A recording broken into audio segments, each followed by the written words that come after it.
favour of the more significant jobs having their information.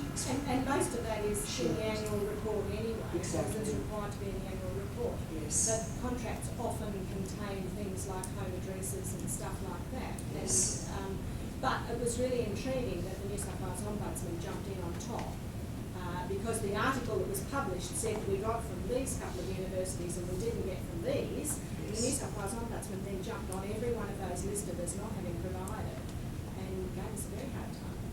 Because it is now in the annual report regulations as well. So yeah, it has been for a long time. Yes, for the dollar value, but for other bits and pieces, no. Okay.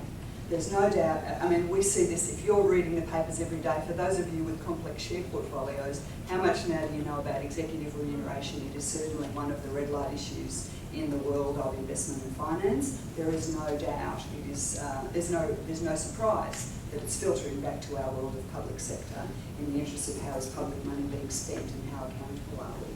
So I think it's going to be, I would say it's going to be a bit of a touchstone issue for the next couple of years until we all settle down and there is a common standard that is acceptable.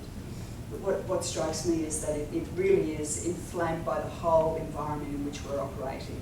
And chief executives are really feeling under pressure because they come from an era where that was not normally what would have been done. We've got HIPAA now, and the fault is that sort of information, if the public interest considerations outweigh those against, that information most certainly dollar values and things like that, but yes. That other information that would have been in the contract. Because yes. I was intrigued with the New South Wales Ombudsman's response. We'll talk about it. John, you had something to add to the course? Yeah, that's probably a good example you've given about a matter from a journalist, so that's a third party. But I wanted to say, Paul, because irrespective of your question, and this is, I think, an overarching thing we all need to think about here this morning. If the applicant is the person to whom the personal information relates, you don't need to do any of this. I see a lot of evidence of people spending a lot of diligent work on this. I know the Act says it, there's another thing in the Act that said, but I'll give you some guidance on later. It says it, but you just move on. I know it's not always benign personal information, sometimes it's mixed, but you've got to look at what the mixture is. Like, it's got my name in it, well, that just says that I'm a public sector official, so that's not personal information.